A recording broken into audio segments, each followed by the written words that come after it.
Hello, everyone. Welcome back to Common English Decoded.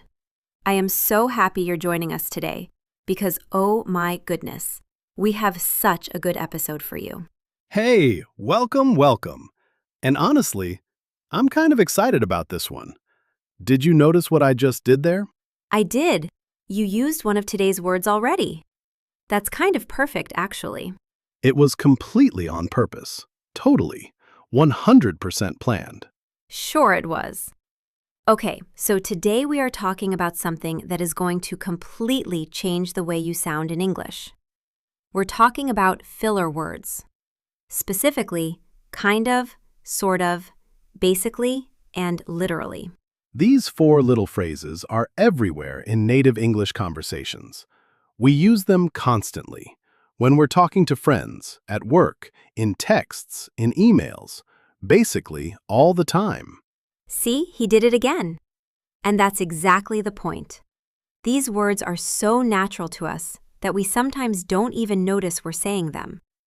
But for English learners, they can be really confusing because they don't always mean what the dictionary says they mean. Right. Like, literally. That's a big one. People use it in ways that are literally the opposite of what it means. And that sounds weird when I say it, but we'll explain everything, I promise. By the end of this episode, you are going to be able to use these four filler words naturally in your own conversations. You'll understand when native speakers use them. You'll know how to add them to your own speech. And honestly, your English is going to sound so much more real and natural. And we want to hear from you.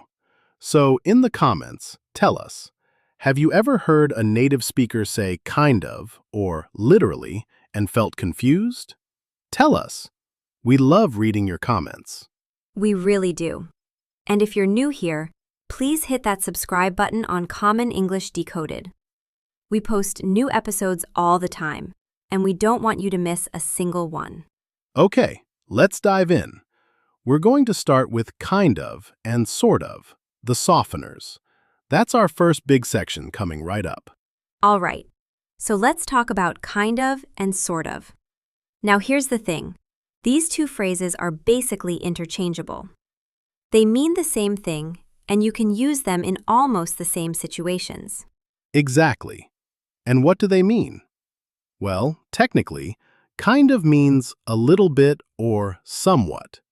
But in real life, we use them to soften what we're saying, to make something sound less strong, less direct. Think of it like a cushion for your words. Instead of saying something very direct, you put kind of or sort of in front of it to make it a little softer, a little more gentle. Here are some examples. Instead of saying, I'm tired, a native speaker might say, I'm kind of tired. Instead of saying, I don't like it, they'd say, I sort of don't like it.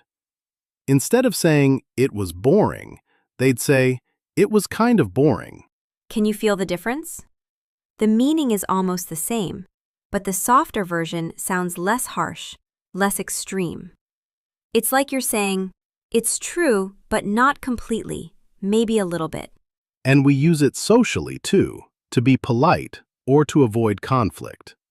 Like, if your friend makes dinner and it's not great, you don't say, this tastes bad. You say, it's kind of different, right? Oh, I've been there. My husband tried to make a new recipe once, and I said, it's sort of interesting. And he knew. He definitely knew. The sort of interesting face.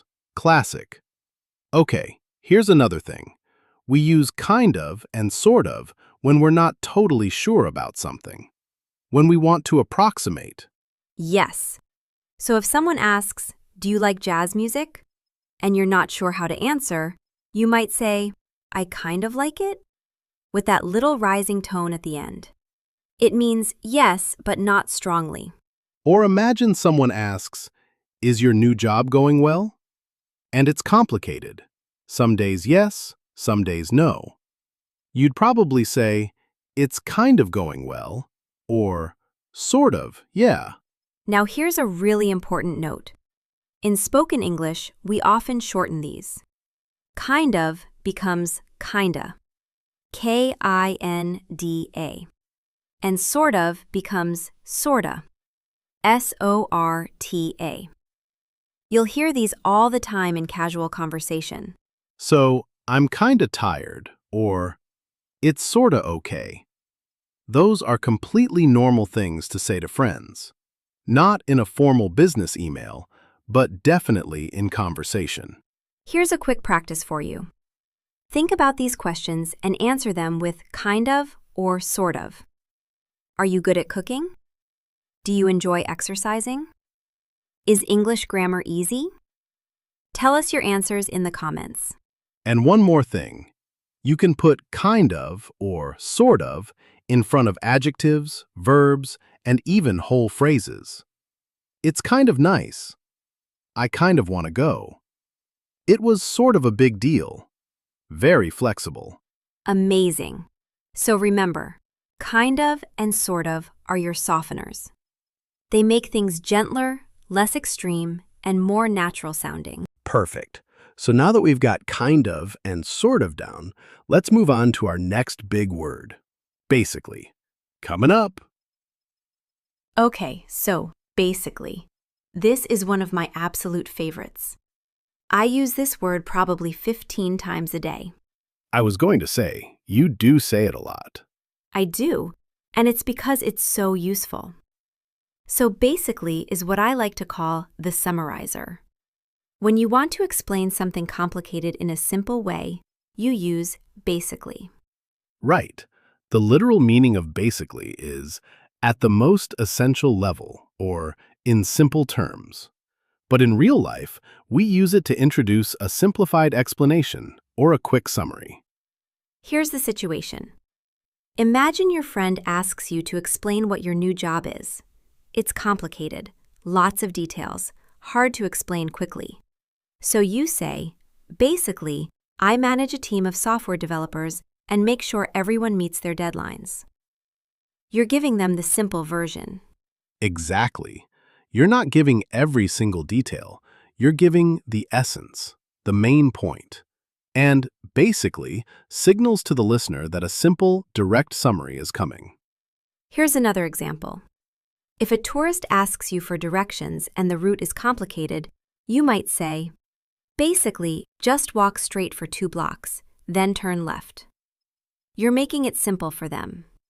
And we also use basically at the start of a sentence to mean the most important thing I want you to understand is.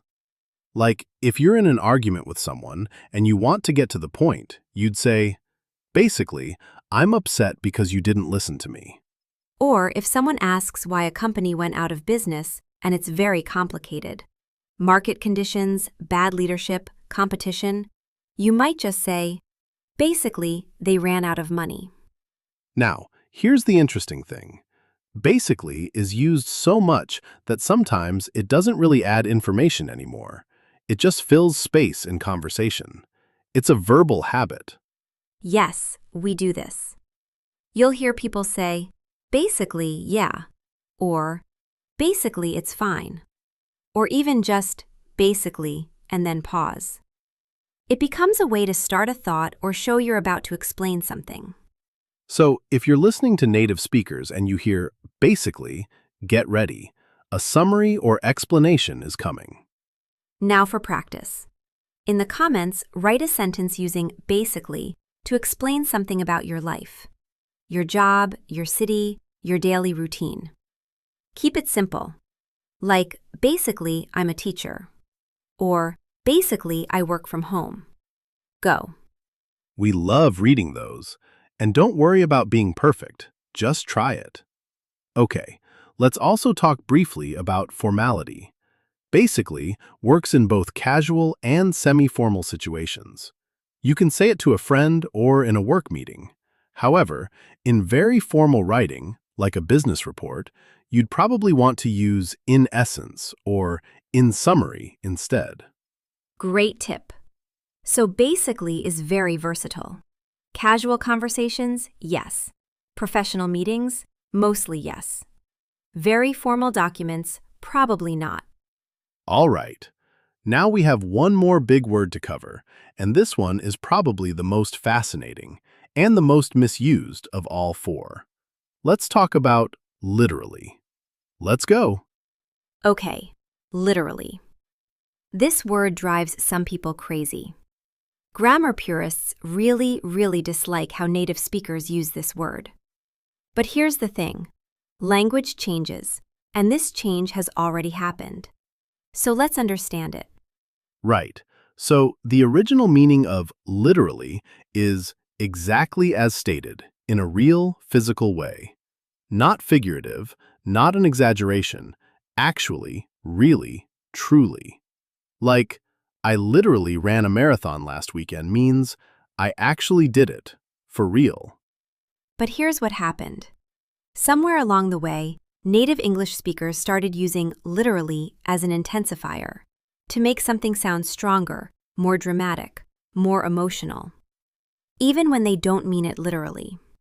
So now you'll hear things like, I literally died laughing. Did they actually die?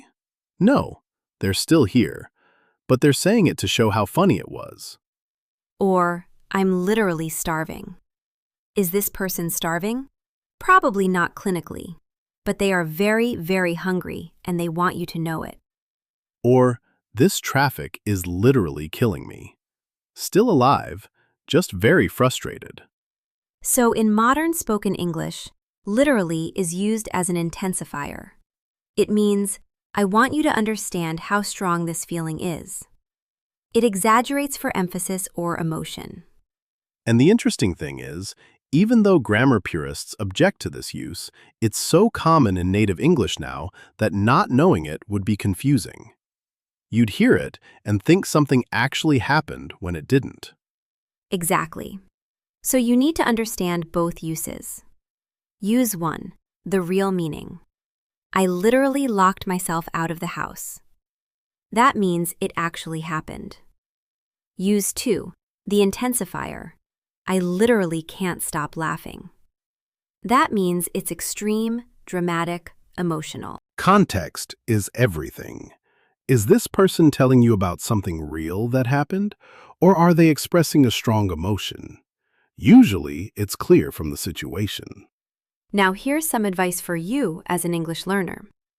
You can use literally both ways, but for intensifying emotions and experiences, you might want to use it more sparingly than native speakers do. It sounds more natural when it doesn't come out every single sentence. Good point. Variety is nice.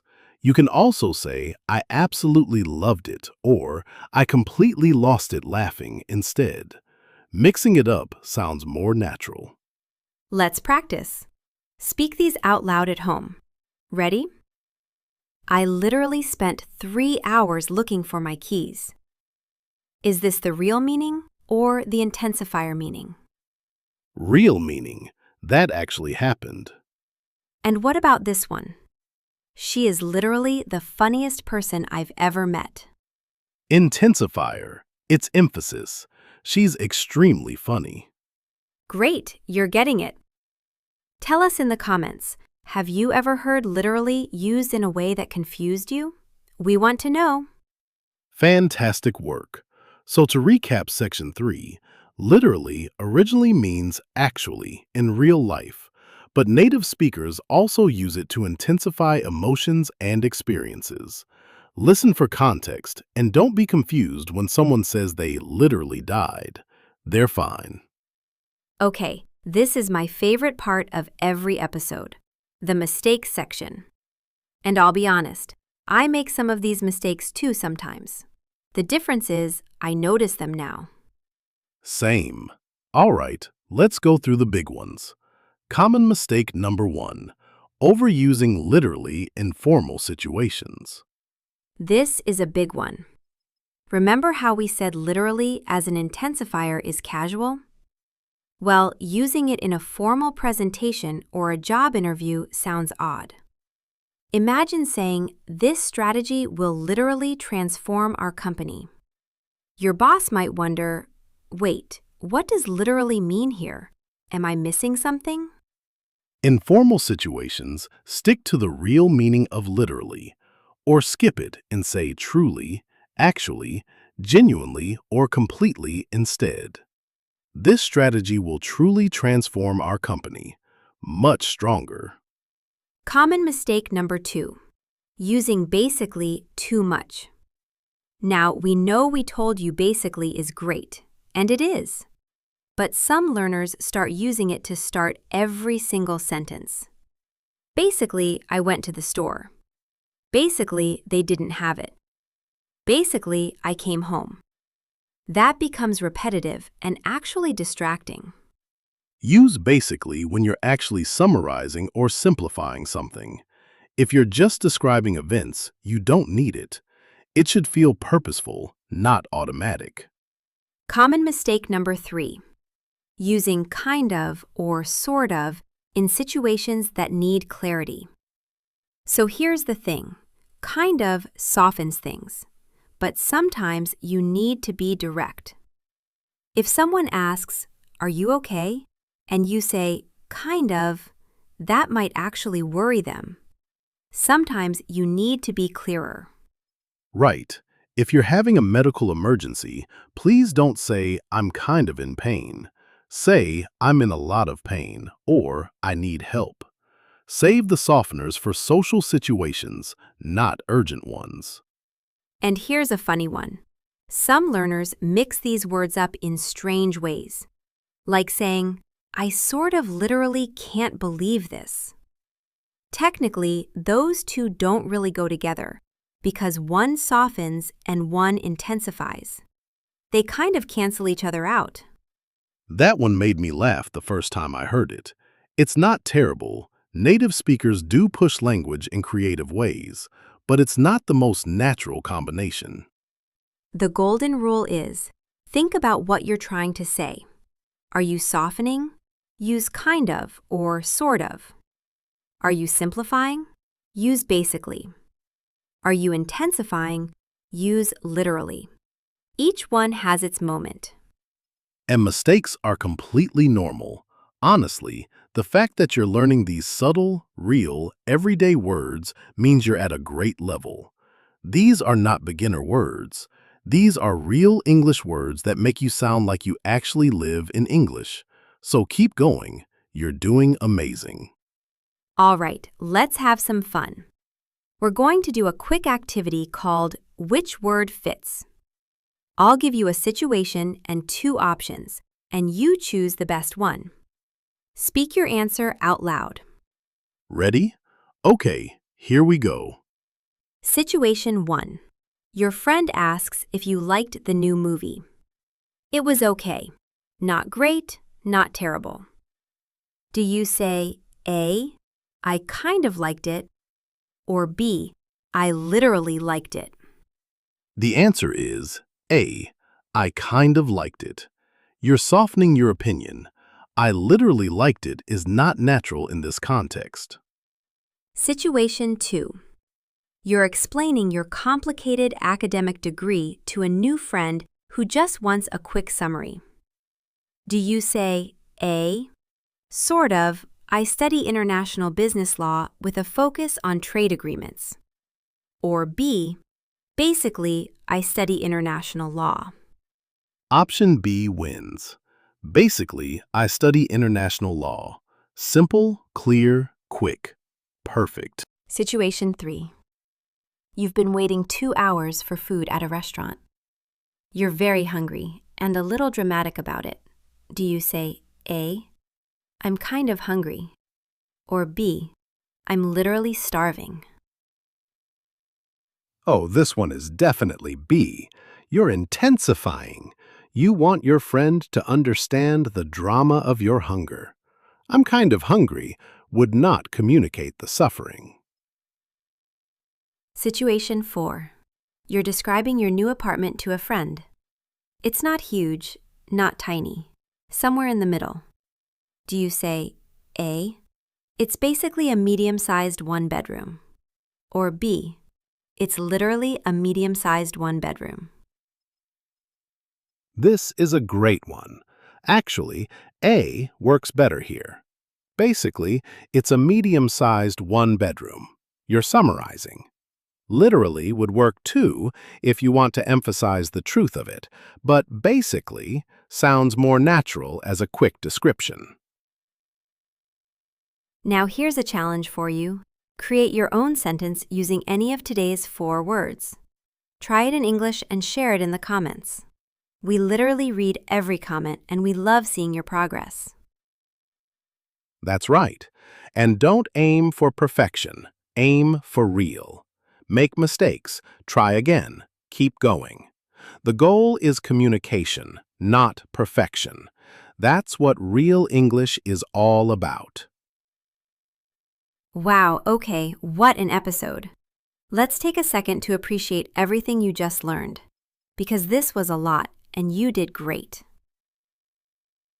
We really covered a lot today, so let me recap the 3 main concepts we covered. First, kind of and sort of are softeners. You use them to make things sound less extreme, to show you're not totally certain, or to be polite. I'm kind of tired. It was sort of okay. Second, basically is the summarizer. You use it to give the simple version of something complicated. Basically, I'm a teacher. Basically, the project got canceled. And third, literally can mean actually in the real sense, or it can be used as an intensifier to express strong emotion or emphasis. I literally forgot my wallet versus I'm literally the worst at remembering things. 3 different functions, 4 incredibly useful words, and now you know how and when to use them all. Here's something I want you to think about this week. Listen for these words. In movies, TV shows, podcasts, conversations. You're going to start hearing basically and kind of and literally everywhere now that you know what to listen for. It's kind of like learning a new word in your first language. Suddenly, you see it everywhere. And that recognition is how fluency grows. Every time you hear it and understand it, that's your brain getting stronger at English. You're building real, natural language instincts. So here's what we want you to do right now. Number 1, comment below with one sentence using any of today's words. Number 2, share this episode with a friend who's learning English. Number 3, like this video and subscribe to Common English Decoded if you haven't already, so you never miss an episode. And if you have a topic you'd love us to cover, a grammar rule that confuses you, a phrase you keep hearing but don't understand, tell us in the comments. We use your suggestions to plan future episodes. We are so grateful for this community. Every one of you who watches, listens, comments, and practices. You inspire us to keep going. You've got this. English is not always easy, but you are making progress every single day. Be patient with yourself, stay curious, and keep practicing. We'll be right here cheering you on. See you next time.